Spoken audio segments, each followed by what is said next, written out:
Assalamualaikum warahmatullahi wabarakatuh. Alhamdulillahirabbil alamin. Wassalatu wassalamu ala asrafil anbiya'i wal mursalin wa ala alihi wa sahbihi ajma'in. Asyhadu an la ilaha illallah wahdahu la syarika lah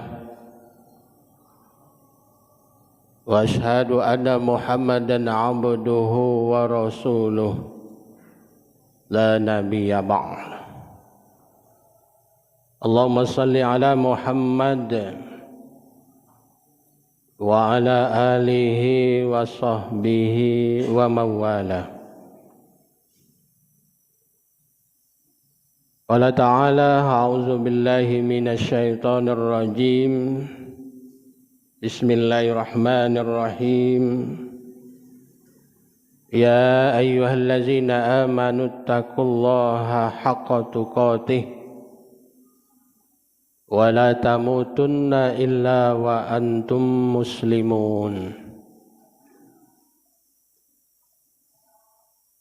Wallahu khalaqakum thumma yatawaffakum wa minkum man yuraddu ila arzalil umur likai la ya'lama ba'da ilmin syai'a innallaha alimun qadir.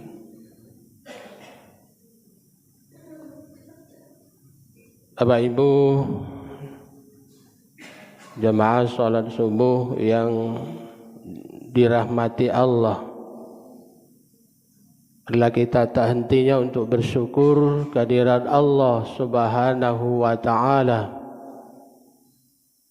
atas segala limpahan rahmat, nikmat dan karunia-Nya kita sampai hari ini dapat hidupkan kembali dalam keadaan sehat walafiat. Dan bagi saudara kita yang masih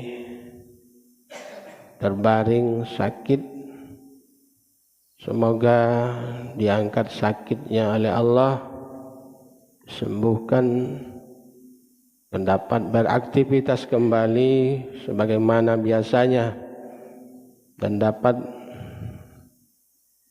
kita bersama-sama berjamaah beribadah kepada Allah Subhanahu wa ta'ala.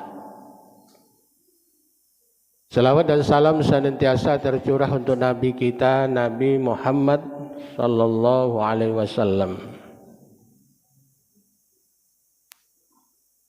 Adapun tema kita pada pagi hari ini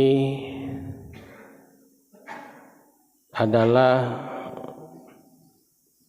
usia yang hina atau umur yang berkah.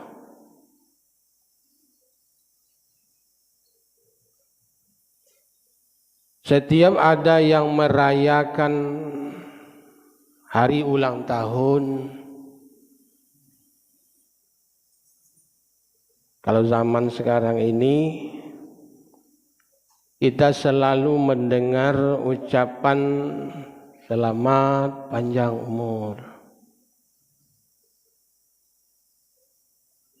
Atau ketika ada bayi yang lahir, didoakan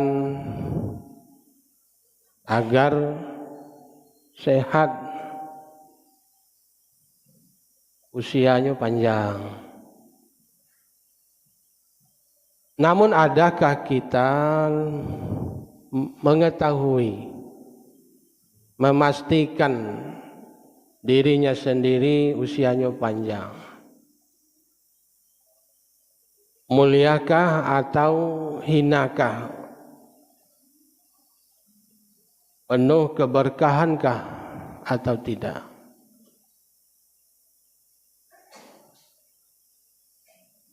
Di zaman milenial Kalau ada ulang tahun, ucapkan tambah lagi zaman ini pakai kue. Pucuk kue itu ada lilin pakai nomor tuh Pak. Usia keberapa dia? Hidup lilin, tiup api. Nah itu kalau kita meniru, mencontoh tasabuh namanya, bukan tradisi kita. Tapi kita secara tidak sadar sudah ikut-ikutan. Tapi kalau hanya sekedar mengingatkan ulang tahun, mengingatkan kita lahir tahun itu, kalau sekedar hanya nak makan-makan, ya boleh-boleh saja di keluarga kita. Tapi kalau sampailah buatin kue, pasang lilin, dibakar, ditiup, itu bukan tradisi kita. Yang jelas Bapak Ibu, umur manusia adalah perkara yang gaib, rahasia Allah Subhanahu wa ta'ala. Tak seorang pun tahu berapa panjang usia yang dijatahkan untuknya. Tidak tahu. Yang jelas usia umat Rasulullah SAW tidaklah sepanjang usianya umat-umat sebelumnya. Umat sebelumnya menurut riwayat itu nyampai ada yang 1000 tahun, 900 tahun, 800 tahun. Nah sampai Nabi Bapak Ibu mengadu kepada Allah Subhanahu wa ta'ala tentang umur umatnya pendek dibandingkan dengan umur atau usia umat-umat sebelumnya. Dengan penuh rasa kasih sayang Allah Subhanahu wa ta'ala menjelaskan kepada Rasulullah SAW, walaupun umatmu umurnya pendek, tapi kami anugerahkan kepada mereka keutamaan seperti adanya Lailatul Qadar, malam yang lebih baik dari nilainya dari 1000 bulan, 83 tahun. Itu hanya adanya pada bulan Ramadan di 10 akhir. Nah, siap tak kita untuk beriktikaf untuk mendapatkan keutamaan itu? Dan sudah berapa kali kita dapat mengikuti apa tidur malowai dari awal puasa sampai penutup puasa. Rebutlah itu. Yang jelas Bapak Ibu yang dirahmati Allah, masa muda dan masa dewasa itu amat penting. Umur 20-an, 30-an, 40-an, 50-an. Itu amat penting dalam kehidupan manusia. Mengenai pentingnya masa muda ini sampai ada orang yang bijak mengatakan, jika engkau tidak bisa meraih kemuliaan di hari mudamu, nah tak akan mulia hidupmu sampai tua. Jadi jangan disia-siakan. Banyaklah malas, kerja malas, ibadah malas. makan tak lemak, kerja tak mau, alok-kalalok sekeraja. Tiap hari, berganti bulan, berganti tahun lah tua, 50, lah 60 umur. Jadi kalau kita sia-siakan masa muda, kalau contohnya nak nunggu gawe sesuai dengan ijazahnya, ada tilokanya zaman ini. Tak makan gitu, tak berasap dapur. Apa ulung gawe? Belum ada gawe. Ya cari gawe. Kalau perlu buat gawe. Buka gawe. Asal pekerjaan itu tidak melanggar aturan-aturan agama. Jadi petuah orang yang bijak ini perlu kita camkan di dalam hati kita masing-masing, terutama kepada generasi-generasi yang berusia 20-an, 30-an, 40-an. Ya. Berapa tahun itu rentang waktunya disia-siakan. Bapak Ibu yang dirahmati Allah, bahkan di dalam hadis juga dijelaskan bahwa waktu atau usia yang kita habiskan nanti akan dipertanggungjawabkan.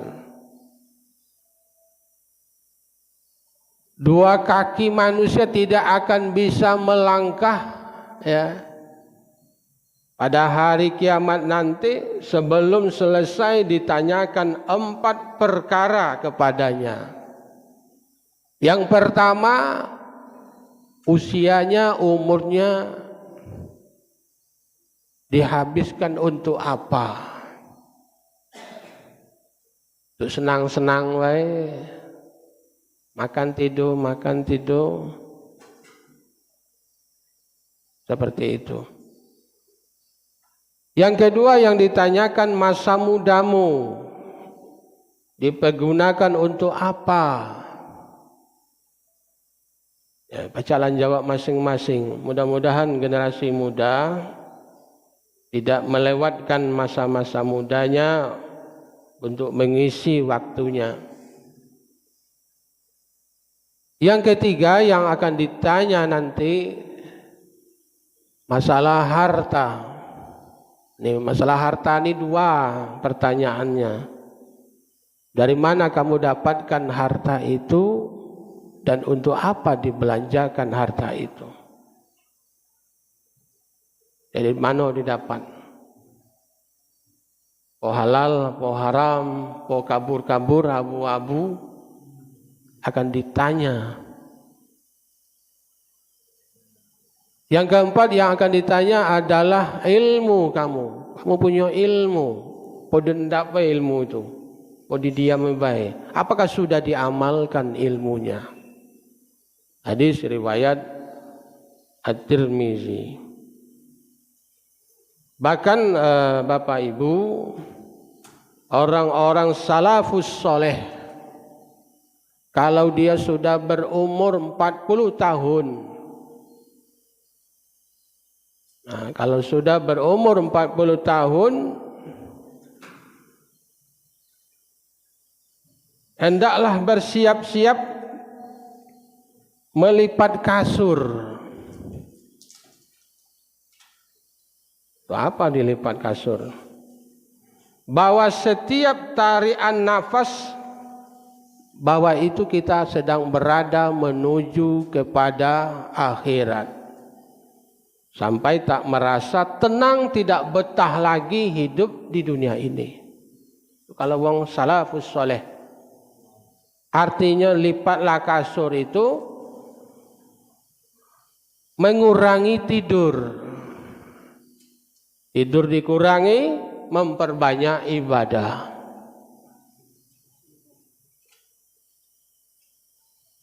Kalau kita banyaklah tidur daripada beribadah, atau lebih banyaklah lewat waktunya ketimbang tidur juga. Kadang larut malam baru tidur. Kecuali kalau ada kepentingan-kepentingan yang harus kita tidak bisa kita lewatkan. Kalau Nabi itu, kalau bisa kata Nabi, tidurlah sesudah sholat Isya. Kalau kita bukan sudah sholat Isya, memang panjang sholat Isya. Artinya sudah sholat Isya tidak ada lagi pekerjaan yang harus dilaksanakan. Stop dulu, istirahat, tidur, supaya kita bisa bangun lebih awal.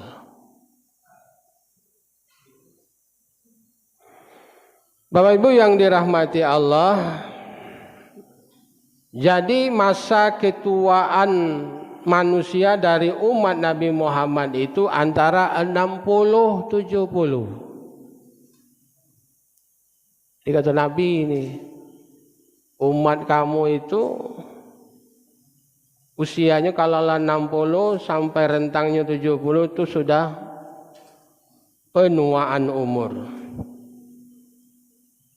Jadi wajarlah Pak SBY kalau dia pegawai di pemerintah umur 58 pensiun. Kalau dia guru 60 pensiun. Tapi ada juga mereka itu yang ambisinya dengan dunia seolah-olah tidak ada terminal untuk berhenti.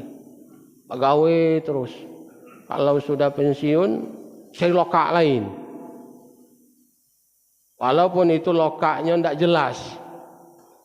Seolah-olah tidak ada terminal untuk berhenti. Ya. Seharusnya orang sudah memasuki usia atau umur yang sekian, segala aktivitas dunia ini tidak perlu sibuk ego kita. Serahkanlah kepada generasi kita. Nah, ini nak, nih. Cukuplah kita wong tua ini ngawasi gawe, memantau. Nah, silakan Pak yang lado di depan tuh, diguyur wae. Tidak usah kita mati-matian untuk berusaha sesuai dengan petuah orang yang bijak tadi. Kalau mungkin barangkali di waktu usia muda tidak dipergunakan dengan baik, sampai tua tersia-sia itulah. Masih juga pegawai. Walaupun dengan alasan mungkin macam-macam. Bapak Ibu yang dirahmati Allah, di dalam ayat yang saya bacakan tadi surat An-Nahl ayat 70. Apa kata Allah? Wallahu khalaqakum. Allah yang menciptakan kamu. Menciptakan adalah Allah. Jadi yang menciptakan kita bukan ibu bapak kita, tetapi Allah.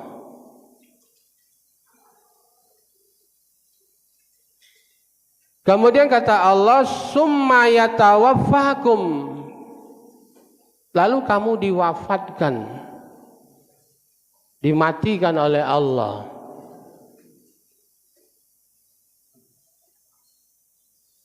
Nah, dimatikan atau diwafatkan oleh Allah Subhanahu wa ta'ala, inilah letaknya maha kuasanya Allah. Ada yang di dalam rahim wafat, setelah lahir wafat, kecil wafat, besar wafat, tua wafat. Jadi tidak ada yang lepas dari pengetahuan Allah. Allah yang menciptakan dan Allah yang mematikan atau yang mewafatkan. Nah, disambung oleh ayat ini, wa minkum may yuraddu ila arzalil umur. Dan ada di antara kamu itu dikembalikan umurnya balik ke nol lagi. Balik ke semula. Itulah usia yang dikatakan arzalil umur, masa pikun. Tapi ada juga wong diwafatkan, Bapak, diwafatkan. Ya, orang hebat diwafatkan di usia muda. Banyak kan? Orang-orang hebat atau orang-orang soleh diwafatkan di usia muda. Allah Maha mengetahui kenapa Allah mewafatkan mereka. Innallaha alimun. Bisa saja kalau dia masih hidup bisa sombong dia, buruk akhlaknya, tidak taat lagi dia beribadah kepada Allah. Kan banyak orang-orang jenius otaknya, ancang pula matinya. Allah Maha mengetahui ini orang ini, manusia ini tidak mungkin bisa dilanjutkan hidupnya, dia harus dimatikan, diwafatkan kata Allah. Kalau seandainya lanjut usianya, umurnya dia masih hidup, dia akan sombong. Baik sombong kepada manusia, sombong kepada Allah, karena ilmu kelebihan yang ada pada dirinya membuat dia menjadi sombong. Contohlah Fir'aun, menyamakan dirinya dengan Tuhan. Dengan dipanjangkan umurnya, bisa saja bertambah buruk akhlaknya.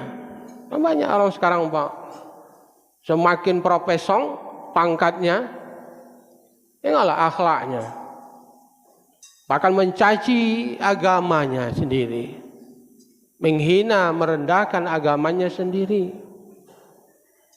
Mungkinlah kelebihan kecerdasannya, kadang-kadang sudah di luar kecerdasannya. Dan kata Allah, di antara kamu ada juga yang dipanjangkan umurnya. Nah, kenapa lu mati bapak ini? Ibu ini kenapa lu mati? Bisa saja Allah Maha mengetahui, nah ini bapak ini pahalanya belum cukup untuk menghadap kepada Allah. Masih ada kesempatan untuk membuat, melakukan amal-amal soleh, membekali diri. Innallaha alimun qadir. Allah Maha mengetahui dan Maha kuasa terhadap segala sesuatu. Bapak Ibu yang dirahmati Allah, likaila ya'lama ba'da ilmin syai'a. Jadi orang yang dipanjangkan umurnya atau dikembalikan kepada asalnya, kata Allah, likaila ya'lam, agar dia tidak mengetahui lagi apa atau segala sesuatu yang pernah dia ketahui. Itulah masa pikun itu. Harus zalil umur. Bahkan sampai Nabi berdoa berselindung kepada Allah. Ya. Berlindung dari datangnya masa pikun, masa lemah. Ya, berdoa Nabi. Inilah yang ditakutkan oleh Nabi. Nabi takut mengikuti masa-masa pikun, hilangnya ingatan. Kalau menurut ahli kesehatan itu berkurangnya fungsi memori. Memori itu kelah penuh. Memori lah penuh, atau memori itu sudah berkurang daya tangkapnya, sharing error bagi bapak sekarang dimaklumi. Ini ada sebuah riwayat bapak, Al-Ma'an namanya, mendatangi Al-Ma'mun. Lalu Al-Ma'mun ini bertanya kepada Ma'an ini, bagaimana di usia kamu, keadaan kamu sekarang ini? Memang dia sudah di usia lanjut. Kalau aku ini numbur kotor nuntope aku jatuh. Kalau bakso kita sekarang ini kena angin be aku sudah roboh. Sudah membayangkan usianya sudah di ujung. Lemah. Di usia pikun itu usia yang lemah. kekuatan fisik mentalnya sudah menurun. Kalau di dalam surah At-Tin itu dijelaskan summa radadnahu asfala safilin. Masa dalam keadaan menurun. Dalam keadaan menurun. Tak pacak kita menolaknya itu, Pak, menolak masa pikun itu. Kalau kata Ali bin Abi Thalib, masa pikun itu adalah kalau sudah berumur 75 tahun. Tapi ada juga yang memperkirakan antara umur 60 sudah mulai. Tapi ada juga lebih awal dia sudah pikun. Sudah banyak yang lupa. Taruhlah kunci motornya entah dari mana. Kadang-kadang setengah hari nyari, tak tahu. Mulai pelupa. Ya, dompetnya lah di mana.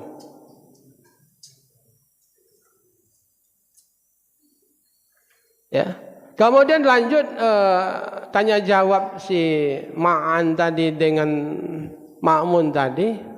Bagaimana keadaanmu tentang makan, minum, tidur? Nah, ini Pak kalau ikut masuk pikun itu. Kalau aku lapar, aku marah-marah. Maksudnya mungkin Pak ditanya tadi, walaupun nyola makan, ngomong pikun itu, aku lu makan, dah tunjuk makan aku oleh anakku. Itulah bikin marah-marah itu. Kalau lah dikasih makan, kadang-kadang tidak nerima makannya itu. Tidak sesuai dengan seleranya. Bagaimana kalau kamu di tempat tidur? Nah, kalau aku di tempat tidur, aku tidak tidur, terbangun. Itulah nasib orang yang sudah di usia. Nah, bagaimana kalau kamu berada di antara orang-orang? Aku ini ngantuk. Terus pikun. Nah, diajak untuk apa itu nggak bisa. Mulai menurun. Terakhir dia tanya, bagaimana kamu tentang masalah wanita? Nah, masalah wanita ini Pak, walaupun dia umurnya sudah tua. Kalau masalah wanita, kalau wajahnya tidak menarik, rupanya buruk, aku tidak berselera, tidak berkeinginan untuknya. Macam mana kalau dia cantik rupanya? Aku berselera, berkeinginan, tapi dia tidak galak dengan aku. Itu gambaran-gambaran orang-orang yang sudah ternyata wahai Ma'an, ya, atau Ma'mun ini, engkau itu tidak muda lagi. Tidak muda lagi, kamu lah tua itu. Kalau sudah seperti ini, disampaikan kepada keluarganya, tidak boleh lagi jauh-jauh, tidak boleh lagi keluar rumah. Kalau ada orang-orang penting ingin bertemu, temui dia ke rumah dia. Sebab kalau usia-usia yang lanjut tu Pak, kadang-kadang dia tak galak di rumah, tak betah di rumah, tak keluar rumah baik, tak tahu akhirnya tak tahu jalan balik lagi. Namanya uang lah, uzur bahasa kita. Inilah yang Nabi berselindung kepada Allah. Jadi nak muda tadi, Engki, gunakanlah masa-masa mudamu, masa muda-muda kita untuk berbuat baik, beramal, diisi waktu itu dengan hal-hal kebaikan. Inilah kata Ibnu Abbas, apabila seseorang di masa mudanya sudah terbiasa berbuat baik, dia akan menolong untuk melawan masa pikunnya. Terutama kata Ikrimah itu, senantiasalah engkau setiap saat, setiap hari membaca Al-Quran, belajar Al-Quran, mendalami Al-Quran, menghafal Al-Quran. Itu untuk melawan kepikunan. Apalagi kalau duduk di rumah, Aku tidak boleh keluar rumah, rumah dikunci, digembok rumah tu. Ya kalau pakai keluar rumah, dia tidak balik lagi. Tak tahu jalan balik. Baca harian kami. Mengeri Pak. Kalau menurut riwayat-riwayat ini mengerikan. Makanya berselindunglah kepada Allah. Ya. Itu untuk melawan kepikunan tadi. Kalau menurut ilmu kesehatan untuk melawan kepikunan itu, ada Pak Haji Taslim ni ada olahraga otak namanya. Olahraga otak itu kita memasukkan oksigen ke otak. Jadi kalau bisa pagi-pagi itu Pak, menghirup udara keluarkan lewat mulut. Nah itu minimal 3 kali. Waktu oksigen ini masih segar pagi-pagi. Itu kalau menurut ilmu kesehatan. Ada juga mengatakan berolahraga yang rutin. Rutin olahraga itu. Di cara-cara kita tua Pak, tidak bisa sama dengan anak muda. Minimal jalan kaki jadilah. Jalan kaki gak 1 kilo sehari. Ya, rutin olahraganya. Jadi kalau kita lah ke pasar, angkat, ngeluar, masuk barang, olahraga itu. Selain mungkin ada tambahan olahraga. Yang kedua, uji ilmu kesehatan untuk melawan pikun itu adalah berhentilah merokok. Jadi usia-usia lah tua, berhentilah. Ya, berhentilah. Merokok itu Bapak, memang sekarang kalau di usia-usia muda ini belum nampak mudaratnya. Belum nampak. Kalaulah di usia 60, 70, 80 masih juga merokok, itu ke jantung larinya. Ke paru-paru. Kalau sekarang belum terasa. Karena daya tahan tubuhnya masih kuat. Darahnya masih kuat. Tapi kalau kaget sudah seluruhnya sudah melemah, fisik lemah, mental sudah lemah, berpikir lemah, kita akan mulai digerogoti. Mana yang kuat? Apa penyakit, apa sehat? Jadi ternyata mungkin kenapa orang cepat pikun itu diantaranya mungkin terlalu sering stres. Ya stres, tahu stres? Stres. Yang kedua, badan itu tidak diberi semacam hak untuk istirahat. Bagawai siang malam full tanpa diberikan haknya untuk beristirahat. Itu kadang-kadang Pak uang ini tadi mana lantai seler wae. Caranya istirahat, tidak bisa lagi istirahat. Silakan kita tidak bagawai Pak, tidak dilarang. 8 jam untuk bagawai, beraktivitas, 8 jam untuk istirahat, untuk beribadah, 8 jam kita ini untuk dilaksanakan dalam rangka beribadah kepada Allah Subhanahu wa taala. Tidak dilarang kita beribadah, bekerja. Walaupun tadi di usia muda kita disuruh banting tulang, peras keringat, banting tulang, kepala jadi kaki lah jadi. Ya silakan, tetapi berikan hak kepada tubuh kita itu untuk istirahat. Itulah kadang pemicu orang cepat pikun itu.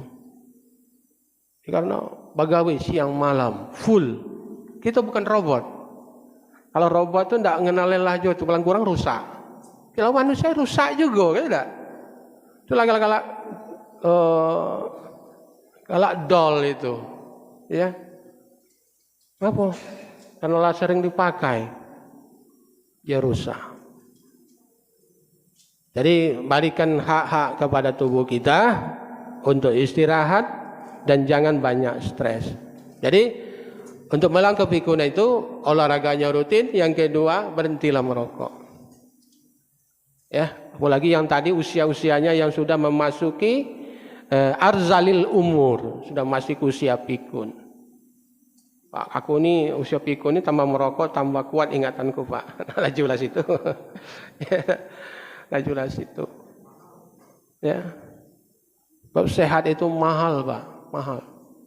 Sebab saya pernah mendengar itu dari tetangga gitu juga.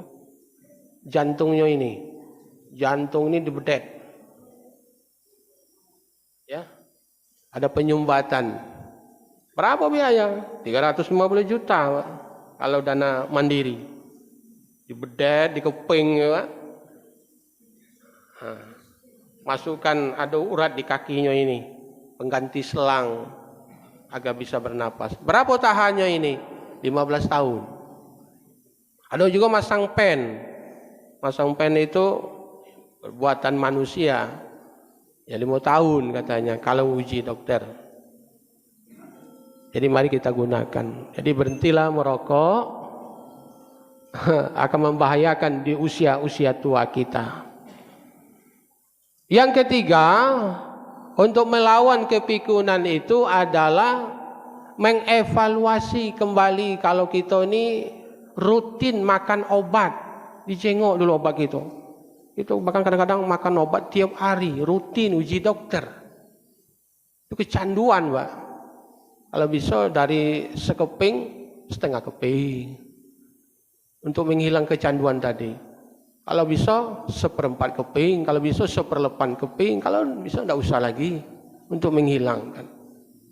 Bukan obat itu yang akan menyembuhkan kita. Ya, pada Bapak Ibu, tapi yang akan menyembuh itu izin Allah. Itu tersugesti hanya dengan kalau tidak makan obat, tidak bisa hidup. Bahaya ini, mendahului Tuhan kita itu. Bisa, Pak, itu yang harus dilawan. Jadi kita bertambah umur, tidak akan mungkinlah kita makan obat setiap hari segenggam. Nanggung, zat kimia itu, racun itu. Ya, mempercepat kita mati. Kalau dokter memang itulah, kapan perlu dokter itu berdoa juga kali, Pak, ya. Bulan depan datang lagi ya. Rutin suruh datang. Hah? Kalau berobat itu kan dapat duit itu. Jadi kalau tidak datang kan sepi dia, tidak dapat duit. Ya, Pak, ya. Makanya berdoa, ya Allah, semoga diberikan kekuatan lahir batin sehat. Tidak usah minta panjang umur, minta umur yang barokah baik kepada Tuhan. Allah berikan umur yang berkah. Artinya umur yang berkah ini umur yang terisi dengan kebaikan-kebaikan. Akhlak-akhlak yang baik. Untuk apa umur panjang sampai 150 tahun sementara kita lah nenek. Tahu lah nenek, Pak? Lah pikun. Tak tahu dengan orang. Ayat yang saya bacakan tadi. Sehingga mereka tidak mengetahui lagi sesuatu yang pernah dia ketahui. Itulah masa pikun itu. Walaupun ada sahabat Nabi namanya Anas bin Malik radhiyallahu an, umurnya 103 tahun. Ya. Dia seorang pelayan Nabi, perawi hadis, umurnya sampai 103 tahun. Ya, sehat. Ya, sehat. Bahkan dia termasuk juga ikut perang di usia-usia panjangnya. Jadi jangan kita minta umurnya panjang, Pak, ya. Umur yang berkah yang diminta, umur yang berkah penuh dengan kebaikan. Inilah kata Nabi, umurnya memang panjang tapi amalnya baik. Itu apa? Umurnya panjang lah jadi beban bagi orang lain. Nah, untuk itu ada juga yang berdoa, ya Allah, jangan aku ini bisa menjadi beban orang lain, walaupun itu adalah anaknya sendiri, istri atau suaminya sendiri, keluarganya sendiri. Ingin hidup ini mandiri sampai ajalku datang. Walaupun itu keluarga sendiri, walaupun ada ayat mengatakan wala tuti'huma wa qul lahuma uffin wala tanharhuma wa qul lahuma qaulan karima. Usia yang tua, mungkin orang tua minta perlu kita berbakti kepadanya. Kalau bisa kita berdoa kepada Allah, jangan jadi beban siapapun. Hidup ini kalau bisa sampai ajal datang bisa mandiri tanpa bantuan orang lain. Nah, ini, Pak. Tapi Allah itu maha mengetahui. Jadi mudah-mudahan dengan umur ini yang diberikan oleh Allah, tidak usahlah, tidak bakar-bakar lilin tadi di usia sekian, cukup mengingatkan kita, oh saya sudah tua. Tidak usah lagi kita memalsu-malsukan identitas kita. Ya, tua dan menjadi nak muda. Tidak bisa. Tidak hati obatnya, Pak. Tidak hati obatnya. Kalau tua itu. Ya. Walaupun kita menukar casing-casingnya. Engki. Rambut putih berubah jadi hitam. Kan rubah casing namanya. Masih muda. Lagi lupa matinya. Ya, lupa. Karena kita nganggap masih muda. Ya, mudah-mudahan dengan kajian singkat ini akan mengingatkan diri kita sendiri untuk mempergunakan waktu ini dengan terisi dengan beramal soleh, berimannya benar, beramal soleh, senantiasa diberi kesehatan kepada Allah. Selain itu juga disuruh menjaga kesehatan, pola hidup sehat agar selalu sehat, dan juga kita meminta berdoa kepada Allah senantiasa untuk tidak bisa menjadi beban bagi siapapun hidup kita ini. Ya Pak ya. Ya, mudah-mudahan yang kasihan gitu Pak ya. Keluarga udah ngerti hidup sebatang kara. Awak lah tuwe. 70 umur, 80 umur. Apa kata bapak itu? Yalah, terserahlah. Ku mati kaget, terserah wong hidup lah. Kalau tidak dikubur, nyola nama malu, nyola dosa. Itu benar juga lah, sepintas lalu. Ya, ini kasihan kita. Untuk itu mari kita berusaha untuk melawan masa-masa kepikunan itu, terutama tadi kata Ikrimah, bahkan kata sahabat Nabi, senantiasalah kita mendawamkan membaca Al-Quran itu untuk melawan kepikunan. Yang kedua, terakhir Bapak, orang yang sudah berusia pikun tadi, dia tidak mengetahui lagi apa yang selama ini dia ketahui, pahalanya sama di waktu dia di masa usia muda. Walaupun dia masih hidup. Uji Bapak tadi kan nanya, sholat tadi belum? Walaupun dia belum sholat, dia mengatakan, dia belum sholat aku tadi ini. Pahalanya tetap dicatat pahala oleh Allah. Kalau dia berbuat buruk, tidak dicatat. Samanya kan panggil anak kecil kan? Dikembalikan dia ke asalnya. Di dalam surah Yasin ayat 68, wa man nu'ammirhu nunakkishu fil khalqi afala yaqilun. Dan siapa, kata Allah, kami panjangkan umurnya, fil khalq, kami kembalikan dia ke derajat 0 tadi. Seperti bayi, seperti anak-anak. Apakah mereka tidak berpikir, kata Allah. Ya, ya mudah-mudahanlah kita yang punya bapak, punya ibu, punya orang tua, yang mari kita berikan mereka motivasi supaya mandiri.